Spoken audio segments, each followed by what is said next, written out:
Buenos días a todos y gracias por estar aquí de nuevo en esta cuarta sesión del seminario de modelación, del seminario general del CEMAC, ¿no? Esta sesión va a tratar sobre el tema del modelado de materiales con propiedades, bueno, elásticas, viscoelásticas, piezoeléctricas, etcétera, y también pues de materiales compuestos, ¿no? Entonces aquí vamos a tener a dos profesores, como casi siempre hacemos, que tenemos dos charlas. El primero va a ser el doctor José Antonio Otero, que nos va a hablar sobre el modelado físico-matemático de materiales.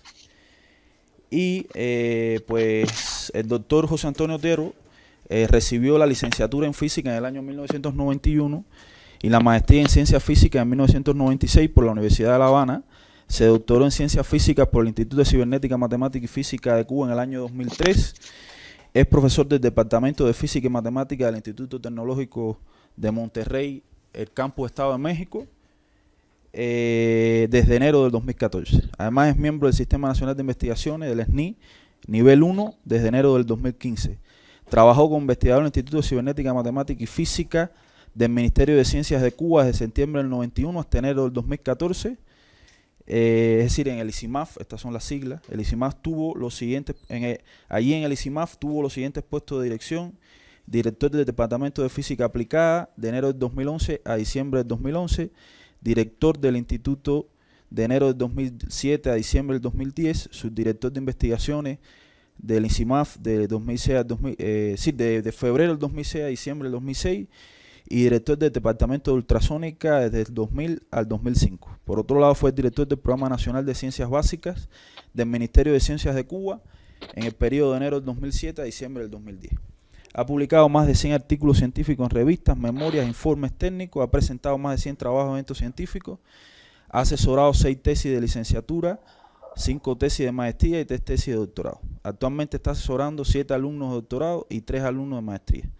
Las líneas de investigación en las que trabaja están relacionadas con la modelación y simulación de problemas de la ciencia y la ingeniería, propagación de ondas de materiales elásticos, piezoeléctricos, magnetoelectroelásticos, propiedades efectivas de materiales compuestos, nanocompuestos y problemas de frontera móvil. A mí me gustaría decir que el doctor Otero fue mi asesor de doctorado. Lo conozco hace muchos años ya, desde que yo entré a mi primer trabajo ahí en el ICIMAF, acababa de graduar. Fue el primero que me recibió el primer día como director. Entonces estoy muy contento que haya aceptado la invitación a este seminario y ojalá que podamos seguir colaborando no solo en el ámbito personal, sino con el centro, a través del grupo de trabajo. Le doy las gracias y empezamos. Bueno, muchas gracias por la presentación.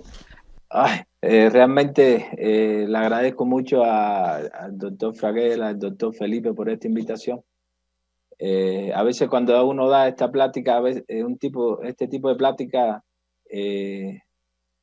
un poquito uno dice, dependiendo del escenario, los alumnos, los profesores, es un poquito lo que uno habla. Realmente creo que todos ahí conocen a Fraguela. Y Fraguela, cuando me dijo que hablara de varios temas, y yo un poquito a ver la cantidad de temas que me pidió, estaría hablando mucho tiempo. Entonces ahí voy a tratar de hablar un poquito de muchas cosas,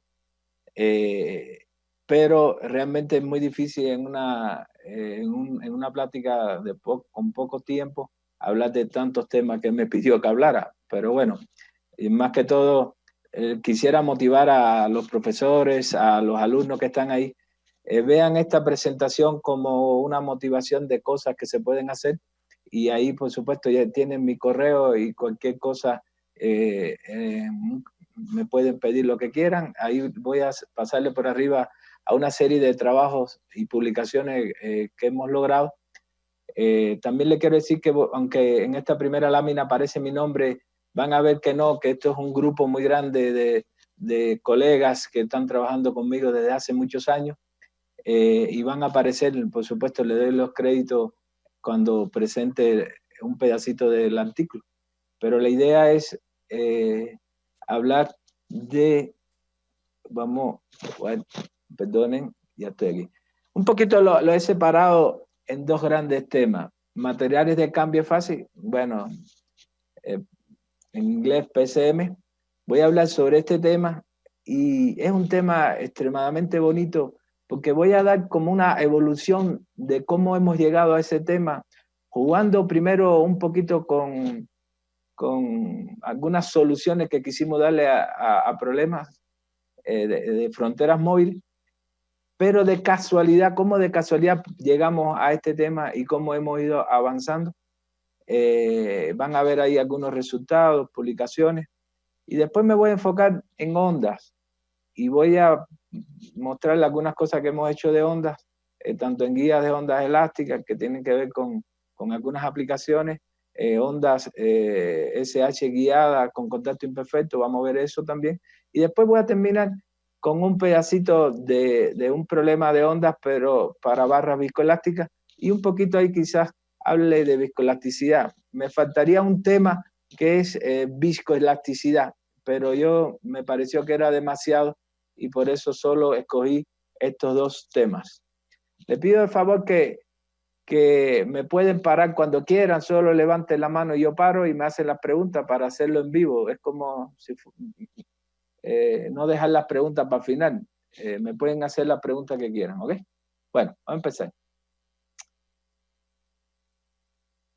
Bueno, nosotros de casualidad, como van a ver en unos minutos, entramos a estudiar este tipo de materiales de cambio de fase, que es un material que realmente no ha llegado acá en México y que, bueno, hay Estados Unidos y en España, bueno, en Europa, algún otro, ya lo están usando a nivel industrial. Es un material mágico que permite absorber la energía. Por ejemplo, cuando estos materiales se calientan, es un material, por ejemplo, imagínense una parafina que cuando se calienta, cuando le da el sol, ella empieza a derretirse, por tanto forma una fase, una mezcla ahí de sólido líquido y cuando van absorbiendo esa energía va cambiando de la fase sólida a la fase líquida. Ese es el momento donde está absorbiendo energía. Y ya en el proceso, eso significa que si ese material lo colocamos en una pared, por ejemplo, para hacer aislamiento, cuando incide el sol, entonces eso hace que esas micropartículas se empiezan a derretir, es decir, empiezan a absorber la energía y entonces el calor no pasa para dentro de la habitación. Ese tipo de aplicación, aplicaciones en la construcción. También cuando ya la temperatura en el exterior disminuye, entonces eso hace que empiece el proceso contrario, es decir, se empieza a solidificar y esa energía que absorbió la empieza a liberar.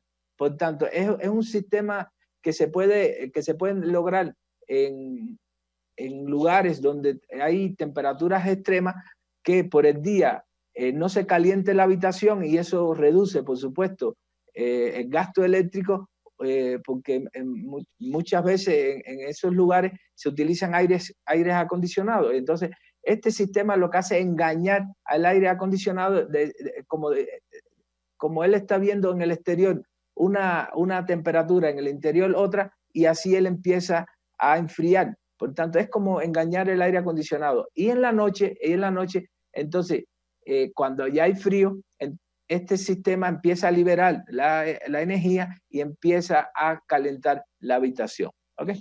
También este sistema se utiliza para generar también energía eléctrica. Nosotros ahora solamente estamos enfocados en aplicaciones en aislamiento, es decir, en la construcción. Un poquito ¿cómo llegamos a este problema? Bueno,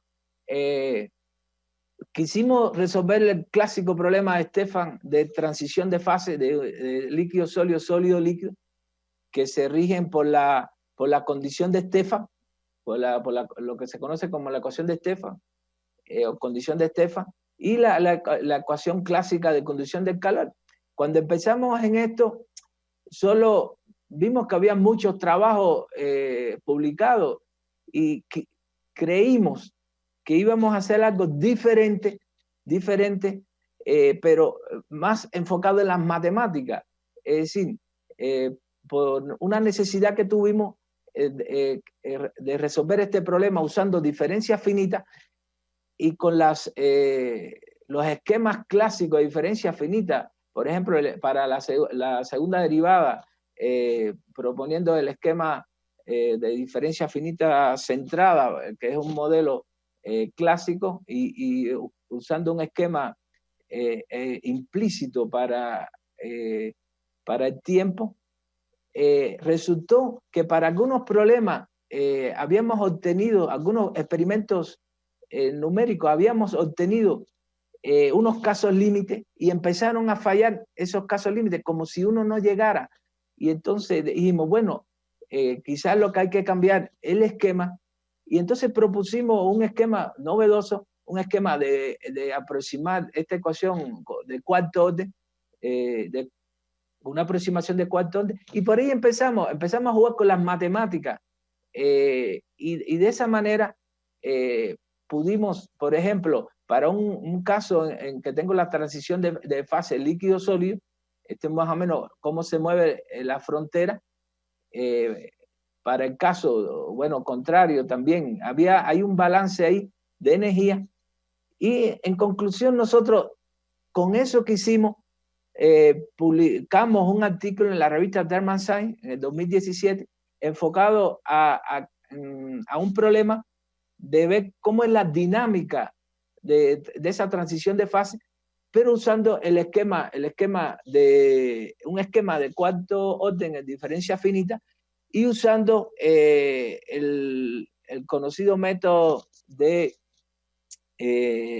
la integral de balance de energía de Gumbach. Y ahí comparamos esos dos modelos y fue algo interesante. ¿Por qué interesante? Hasta ahí nos aceptaron el artículo. Después que fue donde empezamos a tener problemas, quisimos resolver el problema de Neumann, es decir, que el sistema está aislado. Y entonces, con ese sistema, bueno, ya el cambio de energía interna en el líquido lo podíamos calcular, el cambio de energía en el sólido, de tal manera que ya nosotros habíamos obtenido analíticamente cuáles eran los límites, el límite del estado estacionario, hasta dónde llega la frontera, es decir, la interfase, y entonces nos salieron resultados como este. Es decir, estuvimos viendo cómo el sistema, es decir, la interfaz para el caso de solidificación, cómo va disminuyendo, en el otro caso de fusión, cómo va subiendo, y ahí comparando un método semianalítico, el método de Gumbach, y el método de diferencia finita. De hecho, aquí empezamos a denotar diferencias entre uno y otro, había como una barriga, y ya hacia el futuro esa barriga nos permitió que tuvimos que cambiar el método ese de Gumbach, que es un método de aproximación polinomial, y lo logramos hacer por tramos, por regiones, e increíblemente encontramos que las soluciones, tanto de diferencia finita como el método de Gumbach, coincidían ya. Esa barriga no existía, pero bueno, eso lo vimos ya después. En estos artículos salió de esa manera. Por tanto, era un problema técnico, era un problema de transición de fase, que solamente lo que buscamos era mostrar que el esquema de cuarto orden era eficiente. De hecho, matemáticamente se demostró que para que ese esquema tuviera convergencia, bueno, había una condición suficiente para la convergencia. Demostramos ese teoremita y bueno, eso todavía no hemos logrado publicar ese artículo, pero bueno, está ahí pendiente. Ahora, entonces sacamos este segundo artículo en la misma revista Terman Science, en el cual proponemos ese nuevo esquema aplicado al problema de la transición de fase aislada, y hasta ahí parecía que todo estaba tranquilo. Pero, ¿qué ocurrió? Empezamos, como ya teníamos control tanto numérico y también con la física, encontrando estos límites para el caso estacionario, empezamos a provocar experimentos que la frontera se moviera para un lado y después regresara. Eso me lo permitía con juegos numéricos, la física me lo permitía con condiciones que uno le iba poniendo a las condiciones, es decir, a las temperaturas iniciales, al perfil inicial, cómo se lograba. Y a partir de ahí empezamos a ver este tipo de resultados, en el cual las dos soluciones, tanto diferencia finita como el método de Guttman, se alejaban, no estaban distantes de la fórmula del resultado que obtuvimos para el estado estacionario. Y empezamos a cuestionando, por supuesto, todo lo que estábamos haciendo. Teníamos la ventaja que no era solo un método numérico, usamos un método semianalítico, un método de diferencia finita, probamos, buscamos, como le decía, ya habíamos logrado también que estas dos soluciones se pegaran, las líneas discontinuas de puntos y la línea continua, esta que estoy mostrando acá, hasta que ya dijimos, no, esto no puede ser. Aquí lo que está sucediendo es que el modelo físico que estamos resolviendo, ¿ok?, que generó un modelo matemático. El modelo matemático lo estamos resolviendo de dos maneras diferentes. Entonces aquí el problema no está en la solución del problema numérico, el problema está en la física. Entonces nos planteamos el problema, o nos planteamos la pregunta, ¿qué le falta a este modelo? ¿Qué le falta? ¿Qué no estamos considerando de la física para que este problema que estoy mostrando aquí se resuelva? Bueno, increíblemente, estudiando, se ocurre la idea de mover el extremo derecho. Quiere decir, desde el punto de vista físico, decíamos, aquí lo que pasa es que realmente el sólido se va a expandir y eso no lo tenemos en cuenta. Y lo que dijimos, bueno, vamos a suponer que la frontera derecha también es una frontera móvil. Pero entonces, ¿cómo nos faltaría alguna ecuación que conectara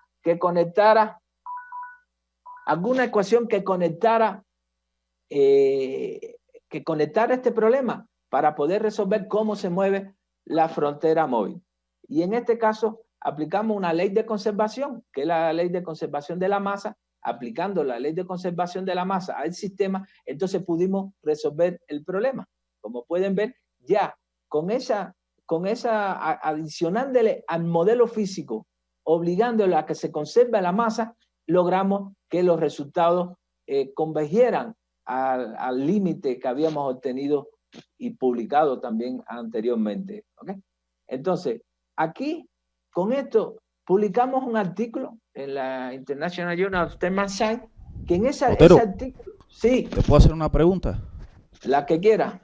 Oye, entonces, ¿se dieron cuenta que tenían que modificar el modelo desde el punto de vista físico cuando encontraron diferencias entre las soluciones por dos métodos diferentes del modelo con que empezaron trabajando? No, cuando realmente como teníamos una fórmula obtenida que nos decía para tiempos grandes, es decir, dónde tenía que llegar las soluciones asintóticamente.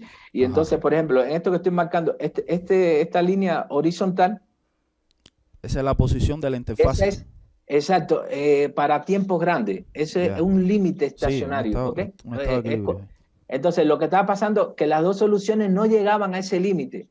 Y en este caso, cuando incluimos la conservación de la masa, y para incluir la conservación de la masa, entonces tuvimos que liberar, es como si el sólido se expandiera. Y entonces, de esa manera, resolvimos este problema cambiando el planteamiento físico del problema, incluyendo una ley de conservación que increíblemente, por lo que habíamos visto publicado, a nadie se le había ocurrido hacer algo tan simple, tan simple. Entonces, con eso publicamos este artículo en esta revista, una revista muy fuerte, y realmente fue sorprendente. Y yo, bueno, a los jóvenes que están por ahí, que tomen esto como una anécdota interesante. Cuando nos llega el arbitraje, por supuesto, tuvimos que trabajar mucho, como siempre. Pero un referee nos dice, oye, pero esta idea, esto que ustedes han planteado aquí, este modelo, no se puede plantear a un modelo, a un problema de cambio de fase, pero de PCM. Bueno, le tengo que confesar que en ese momento, con esa pregunta, nosotros no sabíamos de qué nos estaba hablando. Entonces fuimos a revisar la literatura y ahí fue que aprendimos qué cosa es el PCM. Y ahí surgió esta problemática para nosotros tan interesante de cómo entonces con este modelo empezar a estudiar algunos casos que ya habían reportado, o modelos que se habían reportado en la literatura, y bueno, esa es un poquito la idea de lo que va a continuar a continuación. Fue algo muy interesante que con el arbitraje descubrimos nosotros el PCM. También otro referee nos planteó un problema porque le resultó interesante la idea y nos dijo, esto no lo pueden aplicar también para problemas de difusión. Por supuesto, cuando uno responde a un arbitraje, hay que responderlo con mucho cuidado, pero nosotros nos arriesgamos y dijimos, sí, esto lo podemos hacer. Y ahí se nos quedó pendiente un problema de nituración que estamos trabajando, y dijimos, bueno, en algún momento lo hacemos. Pero hace pocos días, con otro problema que tiene que ver con difusión de medicamentos, un problema que nos plantearon, y tenían ya experimentos, querían un modelo que lo explicara. E increíblemente, eso no va a estar en esta presentación, pero fue interesante porque calculamos o tratamos de obtener esos experimentos, esos resultados experimentales, haciendo lo que hace todo el mundo, es decir, con modelos que le voy a llamar clásicos, y resultó un fracaso total. Y en este momento lo resolvimos con una idea de balance de masa, y increíblemente obtuvimos resultados muy buenos, comparando con el experimento, y eso es un trabajo que se está haciendo con un alumno, pero para nosotros fue sorprendente, y esas dos ideas salieron de este artículo de un arbitraje. ¿Okay? Por ejemplo, voy a seguir ahora en el caso del PCM. ¿Qué quisimos hacer? Bueno, ¿cómo ahora empezamos a modelar PCM? Y entonces veíamos variedad de artículos en el cual encerraban el PCM, en una pared, como si fuera un encapsulado rígido. Otros lo encapsulaban con polímero, por tanto tenía unas paredes más o menos semisuaves. Cuando lo hace un encapsulado metálico, resulta que la presión es muy grande. Entonces nosotros dijimos, vamos a hacer un modelo lo más simple posible, bien simple, pero que en ese modelo simple logremos tener los dos extremos. Entonces para eso conectamos un resorte imaginario a la derecha, y entonces dependiendo de la constante elástica de ese resorte, podíamos en el modelo tener un encapsulado rígido, por ejemplo con metal, o un encapsulado suave, en el cual podría ser con un polímero o podría ser sin polímero, es decir, que el PCM sea suave. Con esa idea y con la conservación de la masa, empezamos a trabajar en esta problemática. Fue como repetir el problema anterior, pero incluyendo este resortico, como incluyéndole un cambio de presión, o que la presión en el exterior cambie. Eso sería lo que un poquito hicimos con casos con una aproximación lineal, es decir, unidimensional. También lo hicimos considerando ya el problema que tengo un PCM encapsulado, circular, en el cual también tengo imaginariamente, imagínense una esferita, que lo azulito es el líquido, lo amarillo es el sólido, y en el exterior, que sería cómo yo lo voy a cubrir, en el exterior le vamos a conectar muchos resorticos, ¿ok? Y entonces aquí se va viendo cómo al evolucionar, cómo va evolucionando el sistema, va apretando el resortico, por tanto el resortico es como si le hiciera mayor presión, y entonces ese tipo de modelo empezamos a estudiarlo un poquito enfocado a explicar resultados ya reportados por otros autores en la literatura. Esto, bueno, esta es la idea. Voy a plantearle un poquito de ecuaciones, pero voy a intentar de poner pocas. Pero, por ejemplo, para el caso del PCM encapsulado, circular, bueno, en este caso esférico, bueno, hay una manera de calcular la masa tanto el líquido, el sólido. Aquí empezamos a complicar la física en el sentido de que los parámetros termodinámicos, como la densidad, por ejemplo, empezamos a poner variable en el tiempo, y aquí empezamos a jugar un poquito con las ecuaciones, la ecuación de balance de energía. Demostramos algo que hasta ese momento no se había publicado, que hay dos maneras de escribir la condición de Stefan en función de la densidad del líquido, en función de la densidad del sólido, y empezamos a jugar con las ecuaciones de tal manera que uno en este modelo con esos resorticos podríamos conectar el sistema de tal manera que los radios puedan cambiar, los radios cambian, la densidad cambia en el tiempo, y eso hace que el modelo matemático, vamos a decir, se complique y que uno tenga que estar resolviendo un conjunto de sistemas de ecuaciones no lineales acoplados, bueno, para ver cómo cambia el sistema físico, cómo cambia las propiedades del sistema físico, además de la solución de las ecuaciones de calor. Ahora, ahí empezamos a sacar algunos resultados en el cual demostramos, por ejemplo, un artículo publicado por Pittier, y estaba muy citado. Resultó que nosotros implementamos el modelo físico de Pittier, lo implementamos con diferencia finita y lo implementamos con el método de Guttman. Y así pudimos comparar el modelo propuesto por nosotros con los modelos que él publicó. Y fue interesante porque, por ejemplo, la temperatura de fusión, como pueden ver en este problema, en la realidad física la temperatura de fusión cambia, y entonces eso lo introducimos en modelo desde el punto de vista numérico, vamos a decirlo así, del modelo matemático que estamos resolviendo. Se complica todo, pero bueno, ahí con el equipo que tenemos experiencia tanto en matemática, física, y dentro de matemática todo lo que es los métodos numéricos y la programación, pudimos resolver este problema. Y como pueden ver, fue interesante que ese modelo propuesto por Pittier, demostramos en un trabajo que publicamos que realmente ese modelo es válido solo cuando el PCM está encapsulado en paredes suaves, como si la presión externa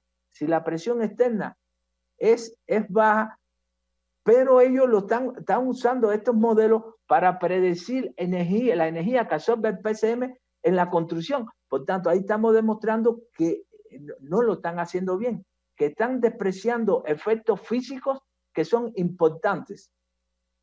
Aquí, en esta línea que está pegadita ahí, ambos modelos, tanto los nuestros, los propuestos por nosotros y los propuestos por Pittier, es decir, son tan pegaditos, pero aquí, como pueden ver en estas dos curvas que tenemos aquí, ya los modelos empiezan a cambiar. Realmente cambian mucho los resultados con el modelo que nosotros estamos proponiendo y el modelo que propuso Pittier. ¿Ok? Entonces, bueno, aquí para la temperatura de fusión, para el calor latente también lo calculamos. Ya todas esas variables físicas la empezamos a cambiar en el tiempo. Esta es la masa total. Aquí está la presión, como para presiones grandes, relativamente grandes, los dos modelos cambian. Este trabajo, bueno, aquí para una presión moderada, por ejemplo, vamos a llamarle unos 50 megapascal, la diferencia, estamos hablando del 74%. Y sin embargo, bueno, aquí no lo veo yo porque tengo algo puesto aquí, voy a decirlo, corro, ya. Ahí está.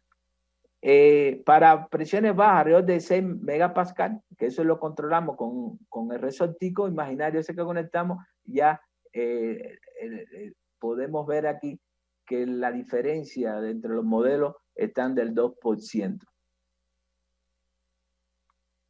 Esto tuvimos la suerte de mandamos este trabajo a la Journal of Applied Physics del Instituto Americano de Física, y ahí nos aceptaron realmente en un tiempo récord este trabajo.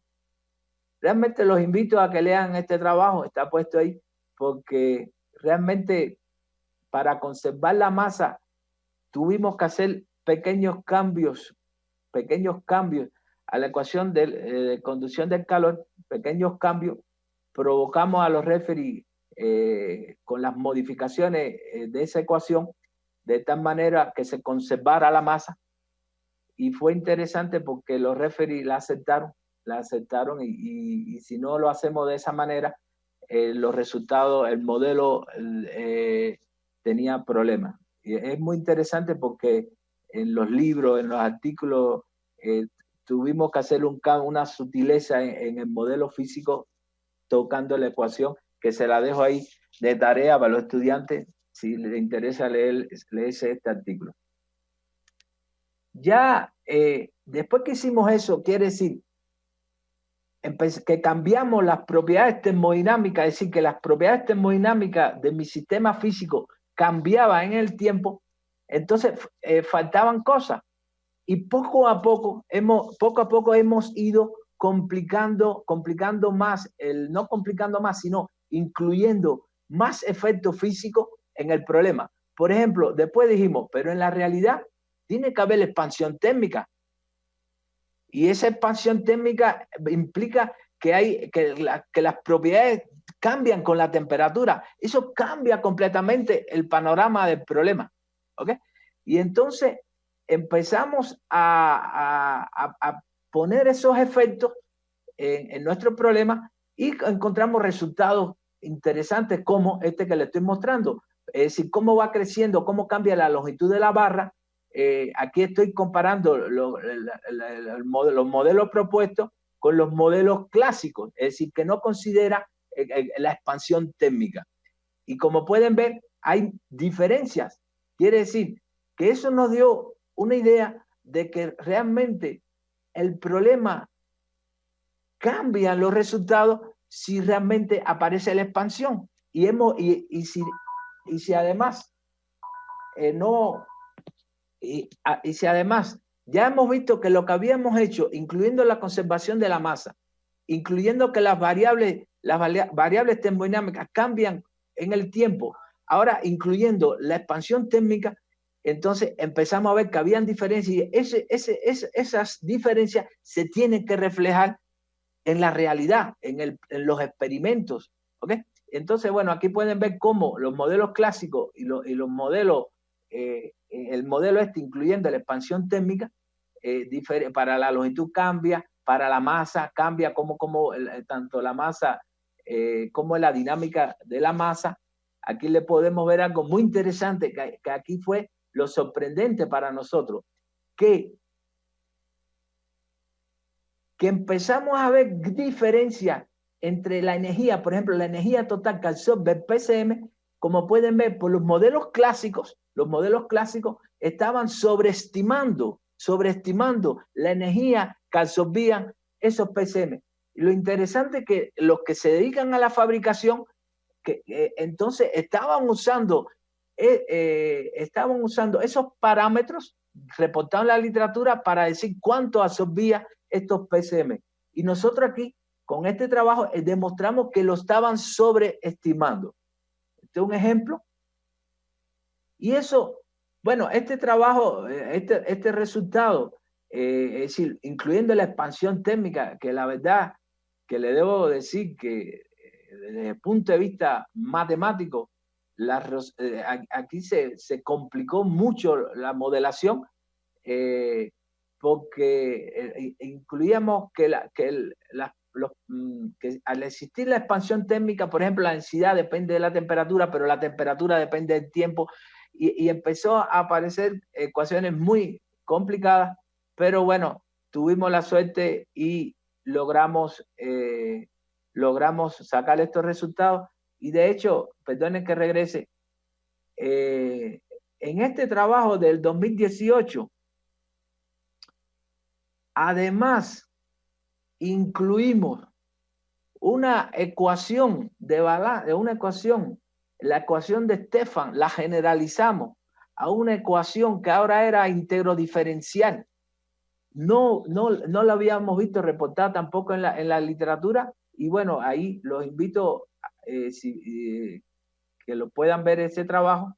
Aquí también se habla sobre ese tema. Ya este año nos salió este artículo en esta revista que es del Instituto Americano de Física, en el cual mostramos que realmente otros autores estaban calculando mal, vamos a decirlo así, con el modelo físico que estaban usando, la energía que absorbían los PCM.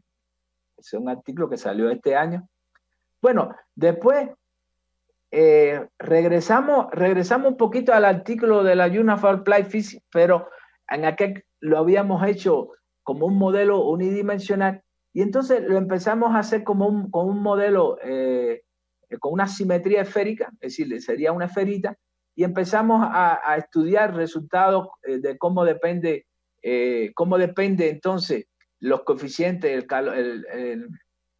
por ejemplo, el calor latente, cómo depende, pero si se dan cuenta hay una dependencia de la presión.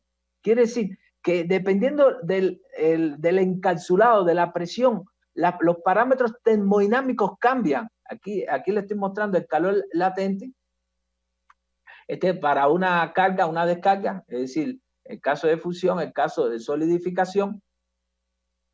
Aquí les muestro la energía absorbida por calor latente, que empezamos a ver ligeros cambios, que hay cambios en lo que se está calculando por otros autores, pero usando un modelo en el que la presión no le dan gran importancia. Bueno, aquí en la energía total empezamos a ver estos cambios, y por tanto, a partir de aquí empezamos a decir, bueno, hay que pensar bien y tratar de explicar por qué los otros modelos publicados, por qué calculan mal.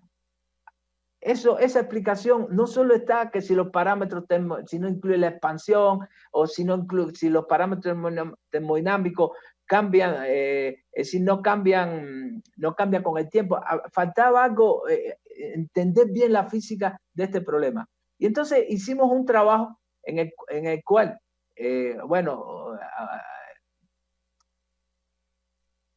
vimos un trabajo publicado con un modelo físico. Ese modelo lo calculamos nosotros tanto con el método de Guttman, es decir, con la integral balance, el método semianalítico y el método de diferencia finita. Todos estos cálculos en PCM lo hemos estado haciendo con el método de diferencia finita clásico, el método implícito. Es decir, no hemos tenido necesidad de ponerle un esquema de cuarto orden, ¿ok? Como pasó al inicio. Entonces, aquí, este resultado, ¿cómo depende la densidad de esa constante, de ese resorte que estamos poniendo? En otras palabras, de la presión externa de ese encapsulado. Entonces, el verdecito son los modelos propuestos. Y entonces, demostramos que había una línea en el cual la presión en el líquido tenía que llegar a ese valor. No se podía pasar. Y sin embargo, los modelos publicados por otros autores empezaron a tener este tipo de efectos. Empezaban a subir, y bueno, ya no tiene sentido físico seguir. Pero si yo lo siguiera hasta el infinito. Por tanto, ahí empezamos a ver problemas. Y los modelos de nosotros, tanto cuando hablo del modelo físico, ¿ok? Que después lo resolvemos, generamos un modelo matemático bien complicado, y después lo resolvemos usando un método semianalítico y un método de diferencia finita. Y como pueden ver en la densidad del líquido, ese es el comportamiento, cómo hay un fracaso aquí de los modelos publicados por otros autores. Este es para la presión.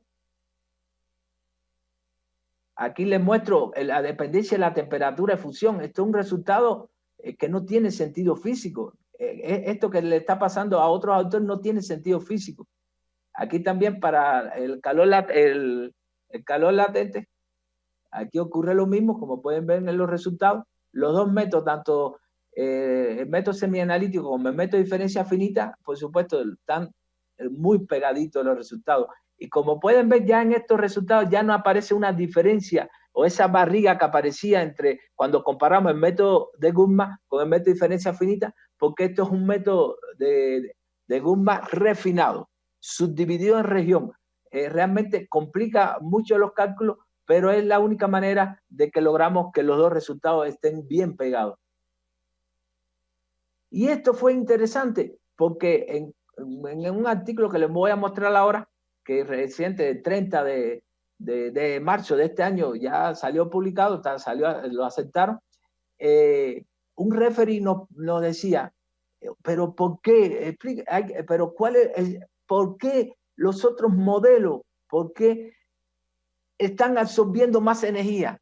Y entonces, después de pensar mucho, bueno, el colega Cooper, que trabaja conmigo en esto, hicimos este grafiquito y lo agregamos al artículo en el cual los modelos propuestos por otros, lo que está pasando es que la masa va creciendo y al crecer más la masa, entonces necesita más energía.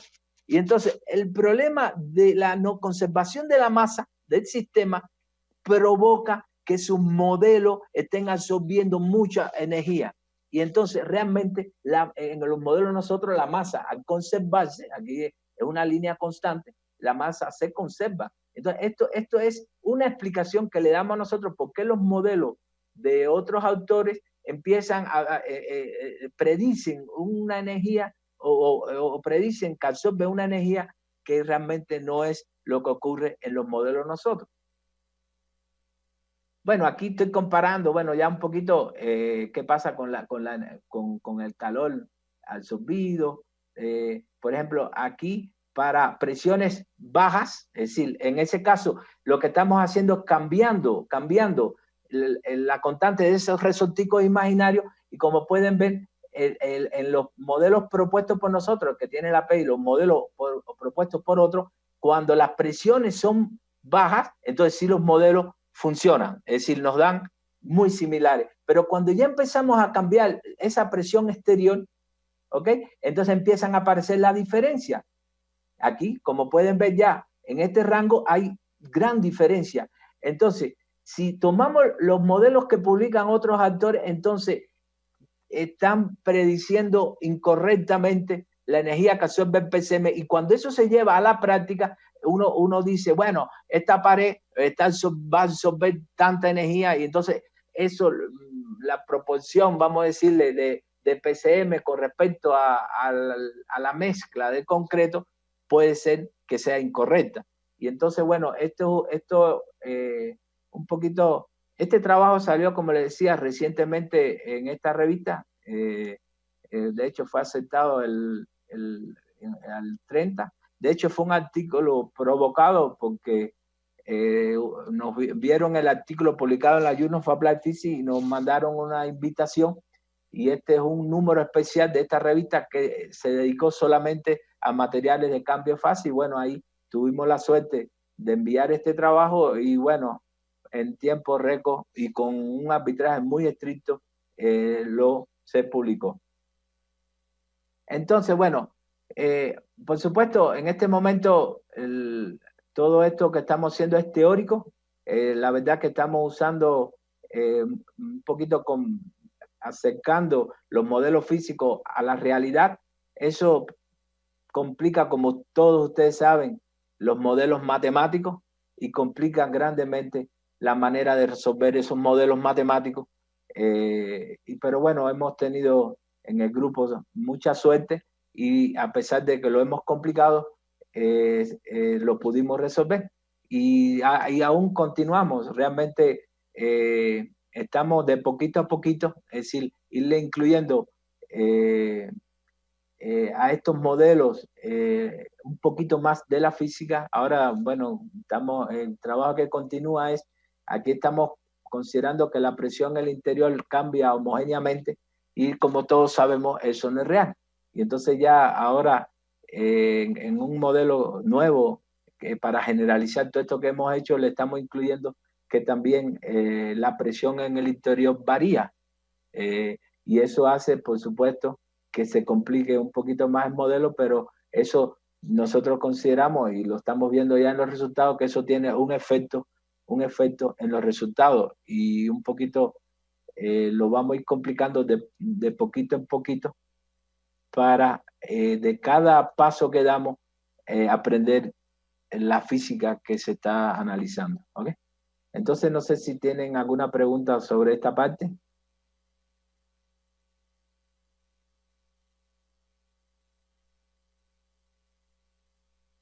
Pero, sí, mi pregunta es un poco, ¿puedes ir a la página donde... ¿Qué pasó aquí?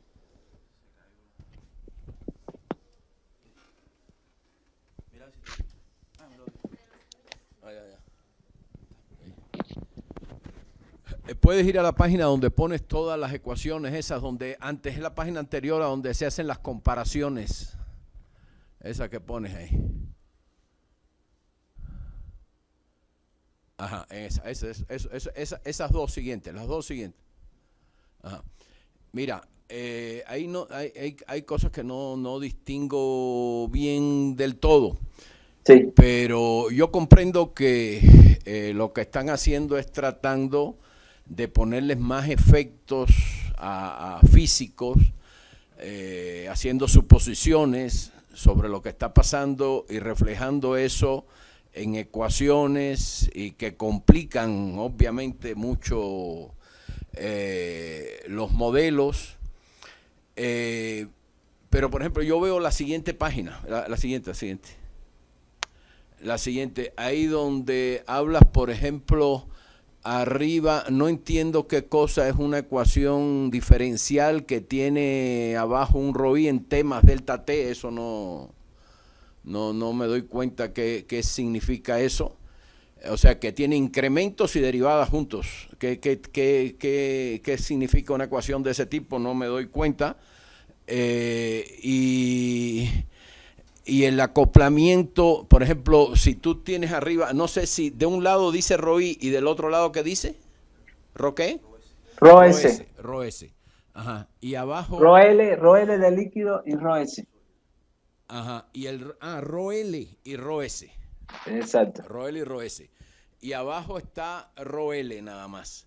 Sí, lo que no me doy cuenta bien qué significado pueden tener ecuaciones en donde hay, desde el punto de vista matemático, ese es el problema, ecuaciones donde aparecen derivadas e incrementos que simulan derivadas, porque si yo digo R en T más delta T menos R en T, lo divido por delta T, eso aproxima la derivada de R en T.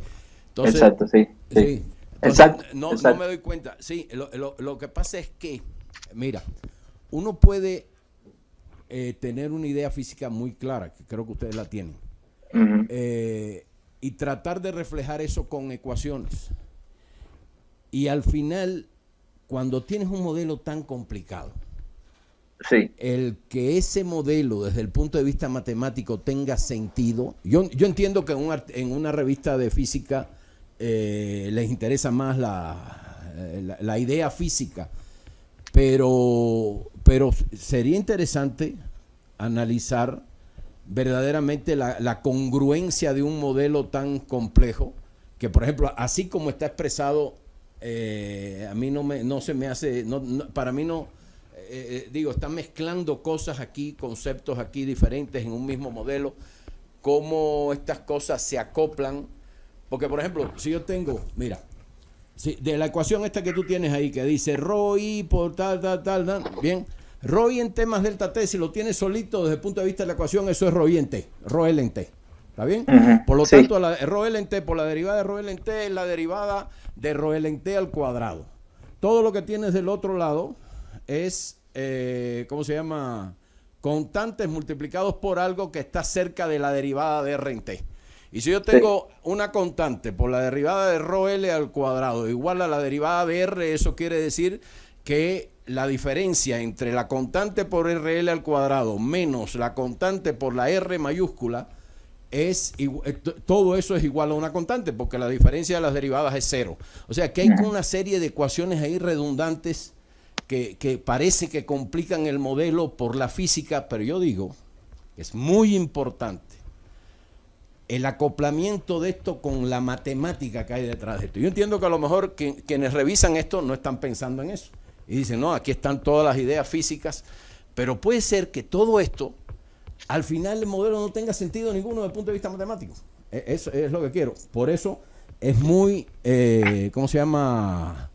Riesgoso decir, que es lo que estás planteando en cada momento, que ¿por qué?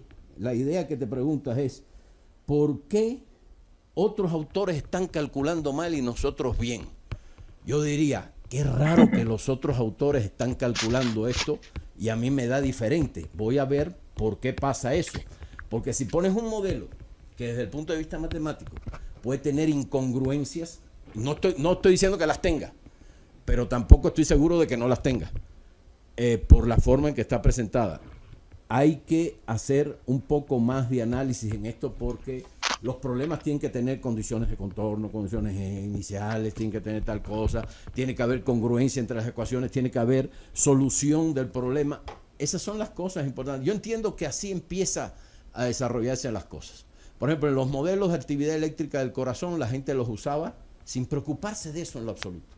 Y cuando empezaron a preocuparse del problema de la solubilidad, y todo eso, empezaron a aparecer una cantidad de rollos enormes que empezaron a poner limitaciones grandes sobre los modelos. Porque el riesgo de tener un modelo y calcular con él si el modelo matemáticamente no es congruente es que tú vas a obtener resultados. Eso siempre. Numéricamente vas a obtener resultados. El resultado numérico es acorde con la congruencia del modelo. Yo creo que ese tipo de cosas sería interesante. Por ejemplo, retomar estas ecuaciones, una cosa que te propongo, retomar estos modelos, ver, porque me parece interesante todo esto de las dilataciones que se obtienen por, ¿cómo se llama? ¿Cómo le llamas tú? El incremento de masa, ¿cómo es? La conservación de masa. Por la conservación de masa, todo este tipo de cosas. Creo que es interesante. Hay que ver un poquito más los modelos porque a lo mejor, pues sí, efectivamente, hay un modelo aquí que la idea inicial de todo esto es la idea de Stefan, que esa sí es una idea que está completamente reconocida y que está completamente fundamentada y completamente estudiada desde desde todas las vertientes posibles. Sería interesante poder hacer algo de ese tipo por la importancia que tienen este tipo de ¿cómo se llama? De materiales. Es una propuesta que te hago. Sí, no, es interesante. De hecho, realmente esta manera que está escrita ahí es una manera para simplificar un poquito las cosas, pero realmente lo podemos analizar después. Y sí, hay detrás una justificación, todo esto lo hemos hecho usando física y realmente creemos que también matemáticamente está correcto y de hecho, aunque veas esta ecuación, eso no la tenemos escrita correctamente, no, es decir, ya escrita, por ejemplo, como una aproximación en diferencia para que no lo... Pero bueno, sería interesante si quieres revisarlo. Hay muchas cosas interesantes. Hay cosas que no estaban publicadas por otros y hay que revisar la matemática también. Sí. Porque la condición de Stefan, de lo que habíamos visto publicado a la que estamos usando, no se parece en nada. Y de hecho es sorprendente y lo hemos publicado. Por ejemplo, esta parte la presentamos en un evento en Polonia y fue muchos se sorprendieron y de hecho cómo logramos generalizar la condición de Stefan, la famosa condición de Stefan a una condición integrodiferencial que ni lo pongo por acá, pero es muy interesante.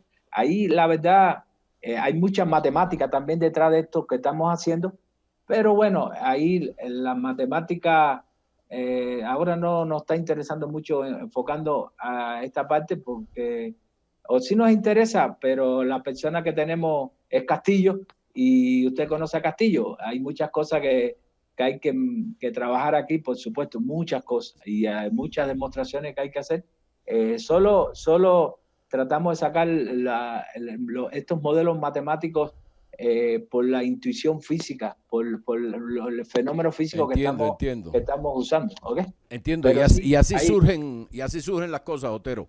Creo que eso está perfecto. Lo que te digo es que hay que meterse en un análisis. Por ejemplo, mira, la ecuación de cambio de presión uniforme. Si tú metes derivadas y metes incrementos, puedes sustituir los incrementos por el valor de la función en el punto. O sea que lo que tienes del lado acá es la derivada del logaritmo de rho L, y del otro lado tienes la derivada del logaritmo de rho S. Bien, si las derivadas del logaritmo de rho L y de rho S multiplicadas una por BL y otra por BS, eso quiere decir que BL por el logaritmo de rho L menos BS por el logaritmo de rho S es igual a una constante. Y aplicas exponencial ahí y te va a quedar que la exponencial, cuando aplicas la exponencial te queda que hay una combinación, o sea, las potencias, hay una cierta potencia de rho L que es igual a otra cierta potencia de rho S más una constante. Y a lo mejor eso ya lo metes, ya no es una complicación, estás sacando esto como consecuencia de la física, pero la matemática te hace un aporte y te dice, esto se puede simplificar mucho más.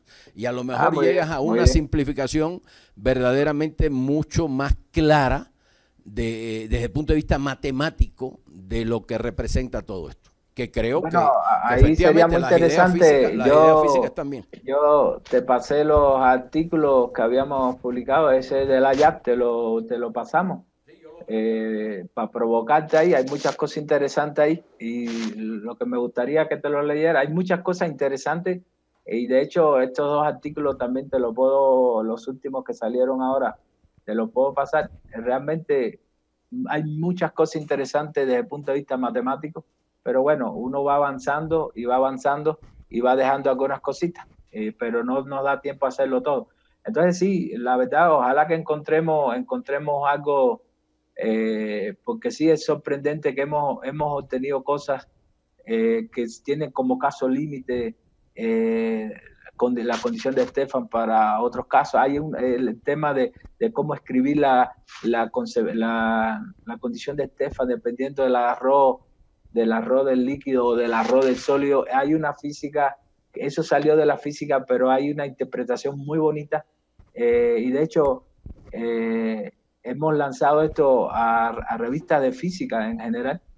Y no, cuando pensamos que nos van a cuestionar, cuando pensamos que queremos que revisen, que toquen, a veces no dicen y lo aceptan, pero hay muchas cosas, como usted dice, hay muchas cosas aquí por hacer, desde el punto de vista matemático. Pero bueno, esto es un poquito lo que hemos estado haciendo ahora.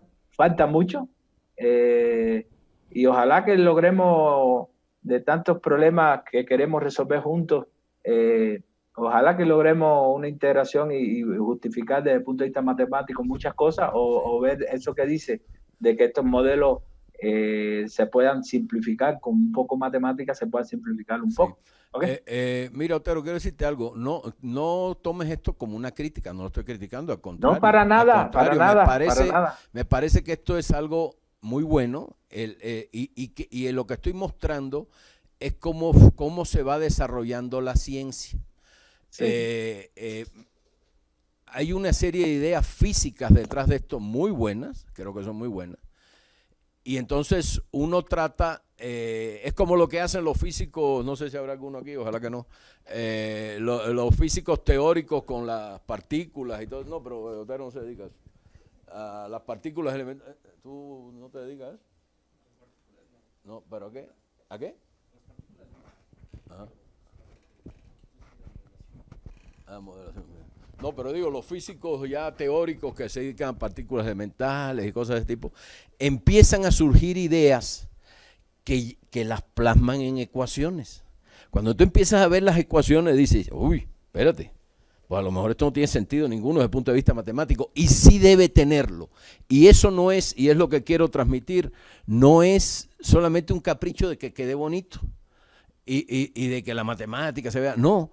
Es que eso es lo que le da congruencia a que tú puedas después con tu modelo predecir, controlar, proponer nuevas ideas, etcétera. Eso es lo que le da congruencia. Entonces, yo creo que aquí hay una temática en que sería interesante meterse en los modelos que ustedes están propuestos, a lo mejor reformular un poco los modelos de manera de que se pueda mostrar que los modelos son desde el punto de vista matemático congruentes, que yo creo que puede hacerse. Y entonces ya eso le da un peso tremendo a todo lo que se haga, porque entonces eso es lo que justifica, en primer lugar, que los resultados numéricos son creíbles, los tuyos son creíbles. Los otros también son creíbles porque los otros modelos tienen congruencia, lo que a lo mejor no tienen toda la física. Y entonces ahora sí puedes entrar a discutir con ellos de verdad que los míos, mis resultados numéricos son congruentes porque el modelo matemático es congruente. Los de ustedes obviamente son congruentes aunque les falte física. Vamos a comparar y la comparación ahora es a través del experimento, de lo que pasa en la práctica. Si el resultado tuyo refleja lo que pasa en la práctica y el otro no, pues este es bueno. Ya esa es la... Bueno, ahora nosotros ya estamos enfrascados en este momento, estamos fabricando, ya empezamos a fabricar las micropartículas de PCM, estamos usando en los experimentos parafina y son dos estudiantes dos químicos que están haciendo ese trabajo, parafina y aceite de coco. Es decir, la idea es que esperamos muy pronto empezar a hacer experimentos en el laboratorio y lograr comprobar experimentalmente en laboratorio, no experimentos numéricos, todo esto que estamos haciendo. Por tanto, esperamos que en poco tiempo ya lograr experimentos en el laboratorio que ratifique, vamos a decirlo así, que estos modelos que estamos estudiando, físico-matemáticos, vamos a decirlo así, son buenos. Y cuando digo la palabra mejores, bueno, la empleo mal, es una palabra para provocar y fundamentalmente para provocar la fraguela. Pero sí, realmente ahí hay que revisar muchas cosas y yo creo que hay una matemática detrás también que hay que justificar cosas y ahí lo que no podemos hacerlo nosotros en este momento. Entonces, un poquito para continuar, les quiero pasar por arriba algo de ondas porque la verdad no tengo una clase en un ratico para ver si en 10 minutos le hablo de esto y un poquito pasándole por arriba a cosas que he estado haciendo. ¿Qué les parece? Muy bien, muy bien. ¿O paramos aquí? ¿Le puedo seguir? Tienes la parte de ondas todavía, ¿no? Puedo estar hasta las 11. Sí, habla de lo de ondas que ibas a hablar. Bueno, vamos a ver. Aquí le paso, lo primero, cosas que he hecho de ondas, que están enfocadas a problemas industriales, problemas prácticos. Por ejemplo, uno de los problemas que existen en refinería, en los ductos, es la corrosión. Esa corrosión que hace que el espesor de las tuberías van cambiando, vamos a decirlo así, y por tanto muchos accidentes son provocados porque al no evaluarse estas tuberías, entonces por ahí, cuando ya el espesor por la corrosión se va disminuyendo, entonces ocurren los accidentes. Es un problema que nos plantearon con vista a crear herramientas ultrasónicas, es decir, dispositivos ultrasónicos, que se pudiera medir los defectos no punto a punto, porque eso es imposible, sino usar una técnica de lanzar ondas en la tubería. Y para poder lanzar ondas en la tubería y que esas ondas que uno lance choquen con ese cambio de espesor y reflejen otro tipo de onda diferente a la que citamos, para decir a qué distancia hay un defecto y se pueden hacer hasta imágenes de la tubería. Y entonces en ese problema, bueno, es el clásico problema si lo hace con técnicas ultrasónicas no destructivas punto a punto, evaluar una tubería, un ducto, es muy costoso. Entonces la idea es, como le decía, lanzar ondas que puedan caminar 100 metros hacia la derecha, 100 metros hacia la izquierda, y de esa manera ver cómo está la tubería, y usando una técnica de ondas guiadas. A mí me plantean el problema teórico.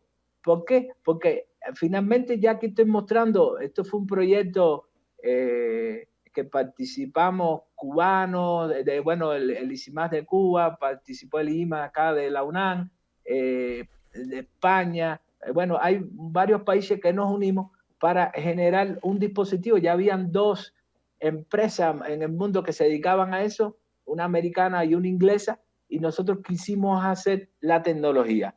Pero para hacer la tecnología, lo primero que hacía falta saber cuáles son los tipos de ondas que se pueden propagar en esa tubería.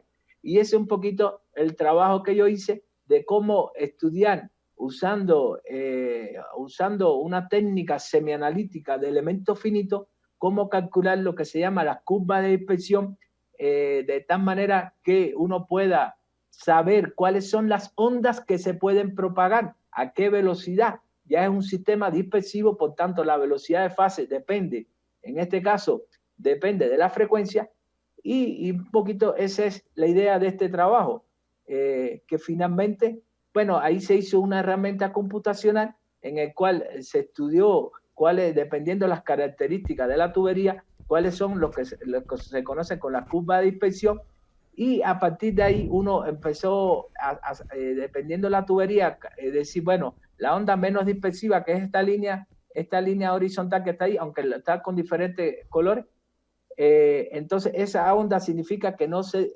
dispersa en el medio. Entonces se logró excitar esa onda, y después el reflejo, esa onda torsional se transformaba en una onda de flexión, y como en las curvas de dispersión podíamos calcular cuál es la frecuencia que se movía la onda de flexión, entonces por física elemental de espacio igual a velocidad por el tiempo, se puede decir en qué posición está el defecto.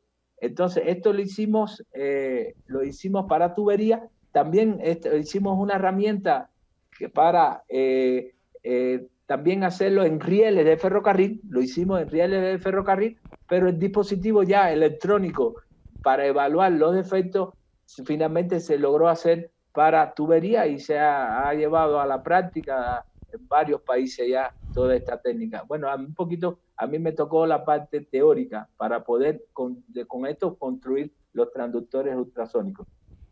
Bueno, esto, como no se habla mucho de esta parte porque hay mucha tecnología, ahí salió un artículo en esta revista que es de un evento que lo presentamos. ¿Okay? Ahora, después, una de las cosas que hemos trabajado fuertemente es en cómo estudiar las ondas que se propagan en interfaces, en uniones de materiales, en este caso de materiales piezoeléctricos, un poquito para demostrar que la imperfección que le podemos poner a ese sistema cambia las curvas de dispersión, y si lo relaciona con el problema anterior es que la onda que se propaga va a diferentes velocidades. Y entonces este trabajo lo sacamos en Philosophy of Machine Letters, en el cual proponemos un modelo para estudiar la unión entre dos piezoeléctricos y la onda interfacial que se mueve ahí, considerando que hay una imperfección elástica y eléctrica. La elástica ya la habíamos visto publicada, que es considerando que existen resorticos imaginarios, ¿ok? Y dependiendo de las características de esos resorticos, entonces me da una dependencia. Y del caso de la imperfección eléctrica, lo que hicimos fue considerar que un capacitor es algo muy elemental y salía de los desarrollos. Ahí, bueno, cosas que hacíamos, cómo depende la velocidad de fase con respecto a la frecuencia, y ahí como pudimos ilustrar numéricamente el modelo. Bueno, el modelo fue muy bonito porque lo hicimos todo analítico, llegamos a unas expresiones, a lo que se conoce como la relación de dispersión analítica, y esa, bueno, ya la resolvimos numéricamente para que se vea el efecto de la imperfección, cómo afecta la onda. Y eso es muy importante a la hora de construir dispositivos. Para el caso de de que tengo un piezoeléctrico. Ahí, bueno, no voy a entrar en detalle, pero lo bonito que ese modelo que propusimos, llegamos a expresiones, al límite en esas expresiones, no antes reportadas en la literatura, y bueno, por suerte tuvimos la posibilidad de publicar este trabajo. Después continuamos combinando piezoeléctricos y piezos magnéticos y ver cómo se propaga la unión de un piezoeléctrico y un piezo magnético, esta onda interfacial, que esa onda que se va por la superficie, pero ahí, como había un campo, como hay un piezo magnético, entonces tanto los campos eléctricos como los campos magnéticos y elásticos están acoplados, y no tiene sentido, como habían hecho otros autores, tratar de explicar solo con la imperfección elástica, porque como la imperfección elástica está acoplada, tiene que estar acoplada con una imperfección eléctrica y magnética, entonces presentamos un modelo muy bonito en el cual finalmente construimos una relación de dispersión analítica que describe el comportamiento de las ondas, de este tipo de ondas, en estas uniones. Y entonces, bueno, también ahí empiezan a aparecer ya, cuando las resolvimos numéricamente, empiezan a aparecer resultados en el cual le mostramos que sí existe una gran dependencia, depende de la imperfección, la onda que se puede provocar y cómo se afecta esa onda. Bueno, ahí sin entrar en mucho detalle, es solo viendo cómo cambia la velocidad de fase. Y ya por último, porque ahí dijimos, bueno, si ya lo hicimos, vamos a generalizar todo eso para el caso en que lo que tenemos son un material que acopla todos los campos, no separados, sino magneto-electroelástico. Y entonces, bueno, también increíblemente salió una fórmula en el cual la generalizamos con esto los casos anteriores y los casos publicados por otros autores, incluyendo tanto la imperfección magnética, eléctrica y elástica. La magnética no le dije, bueno, la magnética está relacionada con incluir en el modelo un inductor, es decir, la elástica un resorte, la eléctrica un capacitor y la magnética un inductor.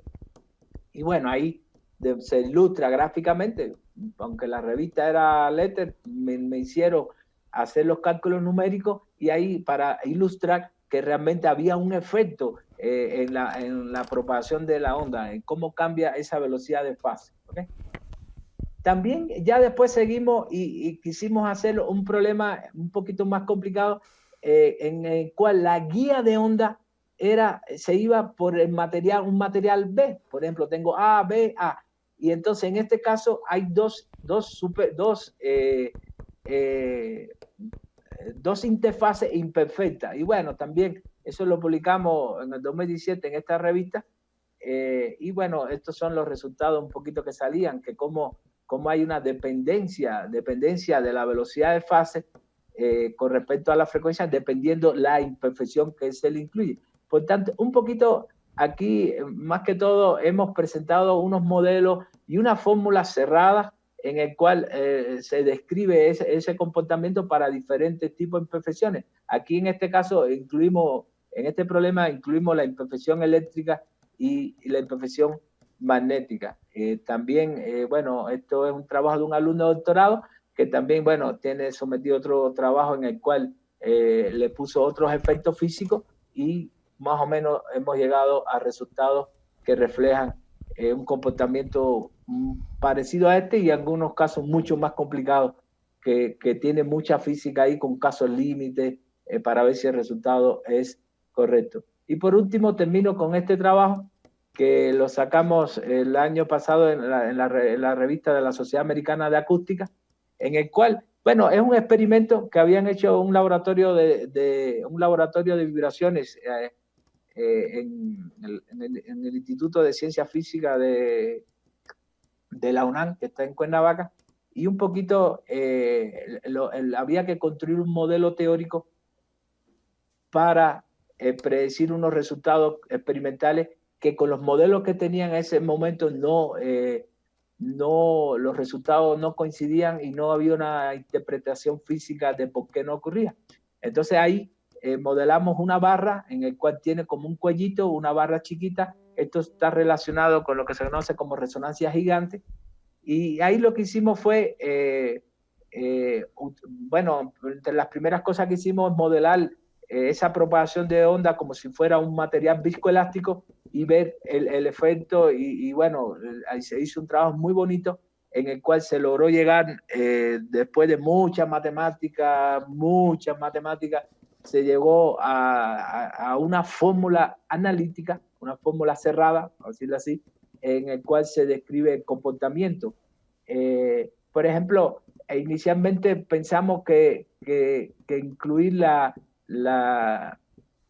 viscoelasticidad era lo que había que incluirle y no, realmente demostramos que no. Esto es como unos anchos de unas lorencianas, sin entrar en mucho detalle, lo que se tiene son unos pinchos y bueno, haciendo un ajuste se van obteniendo unas lorencianas y el ancho de la lorenciana tiene mucha información física y ahí demostramos que realmente el ancho de la lorenciana no cambiaba con la imperfección y con la viscoelasticidad que lo metíamos como un efecto de pérdida dentro del material con la variable lambda.